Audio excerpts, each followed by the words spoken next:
দিনটা ছিল শনিবার। সাধারণত স্কুল থাকে না। সেই দিন একটা বিশেষ কারণে স্কুল ছিল। তো বাড়ির সমস্ত কাজবাজ সেরে আমি ছেলের কোয়েশ্চেন অ্যান্সার লিখছিলাম। হঠাৎ মনে পড়ল যে আমি যেই কাজটা শিখছি, মানে মেকআপ ক্লাসটা করছি, ওটা অনেকদিন প্র্যাকটিস হয়নি। ছেলেদের পরীক্ষা, টার্ম এইসব করে। গরমের ছুটি শেষ, স্কুলের তাড়া, অফিসের তাড়া, সবাইকে দেখতে গিয়ে আমি আর প্র্যাকটিসটা করতে পারছি না। তখন আমার মনে হলো আজকে দেখি কাউকে পাওয়া যায় কিনা। আমি মাম্পিকে ফোন করলাম। মাম্পি বলল, "হ্যাঁ কাকিমা যাবো। আমি একটু ফ্রেশ হয়ে নিই।" আমি ঠিক আছে। ঠিক ১ ঘন্টা পর যখন আমিও পুরো প্রিপারেশন নিয়ে নিয়েছি দোকানে, মানে পার্লারে যাবো বলে রেডি, তখনই ফোন করে বলছে, "আমি আসবো না।" এবার আমি তো রেডি হয়ে গেছি। আমার মেন্টালিটিটা ওখানেই ঢুকে আছে। আমি তো ছাড়বার পাত্রী নই। তো আমি স্ক্রল করতে থাকি নাম্বার, যে কাকে বলা যায় দেখি। তো সর্বাণীর নাম্বারটা চোখের সামনে পড়ল। তো ওকে ফোন করে বললাম, "সর্বাণী তুই কি ফ্রি?" বলছে, "কেন দিদি?" আমি বলছি, "এই করতে চাইছি।" বলছে, "হ্যাঁ, আমি আসছি। ডেফিনিটলি আমি আসবো।" তো ফোনটা রাখার সঙ্গেই আবার ঝমঝম করে বৃষ্টি বিশাল। আমি ভাবলাম যাক আজকে ক্যানসেলই হলো ব্যাপারটা তাহলে। ওমা! বৃষ্টি কমতে পারেনি, ও হঠাৎ এসে হাজির। আমি জাস্ট শকড যে যাই হোক, আমার ছাত্রী ছিল তো কিছু গুণ আমার মতো রয়েছে, ডিটারমিনেশন। মানে ডিটারমাইন্ড ছিল যে যাবো মানে যাবো। কথা দিয়েছি মানে কথা দিয়েছি। এই জিনিসগুলো আমার ভীষণ ভালো লাগে। কি হয় মানে অনেক সময় আমাদের একটু দেরি হতে পারে বা নাও যেতে পারি। অনেক কারণে আমাদের যাওয়াটা বন্ধ হয়ে যেতে হয়। সেটা ফোন করে জানানোটা খুবই দরকার। কাউকে কথা দিয়ে যদি না যেতে পারো, সেখানে অবশ্যই ফোন করে জানানো দরকার। আর দ্বিতীয়ত হচ্ছে যে, যেই জায়গাটা তুমি কথা দিয়েছো সেটা রাখার 100% চেষ্টা করবে। তো আমার ভীষণই ভালো লাগলো এই দিকটা। ও না ছোটবেলা থেকেই এরকম খুব ছটপটে ছিল। তবে ভীষণ ইন্টেলিজেন্ট ছিল। সবার আগে কপি জমা দিত। মানে যাই করতে দিলাম ফট করে ফেলত। এত সুন্দর টেকনিক্যাল ব্যাপার ছিল ওর মধ্যে। আর ও না সমস্ত জিনিসটাকে না টেকনিক্যালি নিত। মানে জটিলতার সঙ্গে নিত না কোনো পড়াই। যেহেতু আমার কাছে ইংলিশ করতো আর ম্যাথসেও ভীষণ ভালো ছিল, আমি ওকে বুঝতে পারতাম যে যেটা টিচাররা চায় ও ঠিক সেটাই ফলো করে। আমার ভালো লাগতো। এখনও দেখছি ও কর্মক্ষেত্রেও ঠিক সেই রকমই একদম ডিটারমাইন্ড। ও কিন্তু একদম পোজ দিতে পারে না। ও নিজের যখন ফটো তোলে তখনও কোনো ঠিক থাকে না। মানে চোখটা বন্ধ কি খোলা। মানে এক্সপার্ট নয়। সেটা তোমরা বুঝতেই পারছো। আমি ফটো তুলতে গিয়ে খুবই অসুবিধা হচ্ছিল। মানে ও পোজ দিতে পারছিল না। যাই হোক সবাই তো সব দিকে এক্সপার্ট হয় না। যে যেটা ভালোবাসে সেই দিকে এক্সপার্ট হওয়াটাই বেশি ইম্পোর্টেন্ট। ও কাজের জায়গাটায় খুব এক্সপার্ট। তো আমি ওকে বলছিলাম আর খুবই হাসছিলাম যে, "তুই নিজেও নিশ্চয়ই ফটো তুলতে পারিস না?" বলছে, "হ্যাঁ দিদি, আমি তো নিজেও দেখি ওর ফটোগুলো যে ও ঠিক করে ফটো তোলে না।" তো একটু প্রবলেম হচ্ছিল। যাই হোক ও ভীষণ আমাকে হেল্প করেছে ওই টাইমে। আমার কোনো রকম প্রবলেম হয়নি। একটু ফটোশুটে ওর প্রবলেম ছিল, সেটা তো একটা মানুষের মধ্যে থাকেই। সব গুণ তো সবার থাকে না।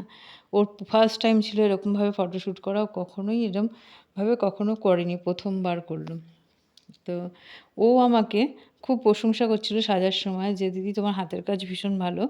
আর পুরনো কতগুলো ছবি, মানে কয়েক বছর আগের সাজানো ছবি আমাকে দেখিয়ে বলছে, "দেখো ক কত বছরের আগের ছবি, যখন এইসব ছিল না, এসব এইচডি মেকআপ ছিল না, তখনও তোমার হাতের কাজ দেখো এত সুন্দর।" বলছে, "আমি যেখানেই যেতাম সেজেগুজে সবাই ভীষণ ভালো বলত।" এগুলো দেখে না আমার মানে ভীষণ ভালো লাগে। আসলে কি বলুন তো, আমরা যেটা মন দিয়ে করব না সেটা কিন্তু ভালো হবেই। আর চাপিয়ে দেওয়া বিদ্যাটা কিন্তু কখনো ভালো হয় না। একটা জিনিস আমি বুঝি যে, যদি আমি এইটার মধ্যে ফোকাস করি, মানে যেই জিনিসটা আমরা ভালো করি সেটা যদি বেশি প্র্যাকটিস করি, ওর থেকে বেটার কিছু হয় না। ওইটাই যা শিক্ষাটা আমরা লাভ করব না, কোনো বড় মেকআপ আর্টিস্টের কাছ থেকেও সেটা আমরা পাবো না। নিজে ধাক্কা খেতে যেটা শিখব। নানান রকম ফেস, নানান রকম কমপ্লিকেটেড স্কিন, হেয়ার, এইসব যত বেশি ধাক্কা খাবো তত শিখব। আমরা না ওটা ড্যামির মধ্যে শিখতে পারবো, না দূর থেকে দেখে শিখতে পারবো। মানে যত বড়ই তুমি মেকআপ আর্টিস্টের কাছে শেখো, যদি না নিজের হাতে বিভিন্ন ফেস অ্যাপ্লাই করো, ফেসে প্রোডাক্ট এপ্লাই করো, তুমি কিন্তু বুঝবে না। তারপর মডেলদের ফেসে কিন্তু সব কিছু মানিয়ে যায়। ওরা স্কিন প্রিপারেশন করে। ওদের চুলও অত খুব বেশি হাই-ডাই বড়সড় হয় না। খুব পাতলার উপরে হয়ে যায়, যেটা ম্যানেজেবল হয়। কিন্তু রিয়েল ক্লায়েন্টের কিন্তু একেকজনের পা পর্যন্ত চুল, মোটা, ঘন, ফ্রিজি, মানে বীভৎস। সেইরকম আ কাস্টমার হ্যান্ডেল করার জন্য তোমাকে প্রিপারেশনটা তো নিতে হবেই। হঠাৎ করে ফেস করলে অনেক প্রবলেম। তবে স্কিনেও ওরকম প্রবলেম থাকে। 2-4টে মানে মডেলের কাজ দিয়ে আমি শ্যুট করলাম, তাতেই যে আমার কাজ ভালো হবে এরকম কিন্তু কোনো মানে নেই। রিয়েল ফেস, ধরো কেউ ভুরুই তোলে না জীবনে, হেয়ার রিমুভ করেনি, তো এইরকম ফেসে কিন্তু মেকআপটা একটা চ্যালেঞ্জের মতো হয়। এবার আমরা একটা মেকআপ দেখি ফ্ললেস ফিনিশ হয়, ওগুলো কিন্তু হেয়ার রিমুভ করা থাকে। হেয়ার রিমুভ যত করবে তত ফ্ললেস স্কিনটা লুক মানে শো করবে। এবার সবাই তো আর সেটাতে রাজি হয় না, তখন কি হয় ওর উপরেই করতে হয়। তো এই রকম প্রবলেম কিন্তু ফেস করতে হবে যখন ক্লায়েন্টের বাড়ি যাব, তখন কিন্তু এই রকম প্রবলেম কিন্তু ঘরে ঘরে দেখা যাবে। সেই জায়গাটা ঠিক করে করার জন্য প্র্যাকটিসটা ভীষণ দরকার।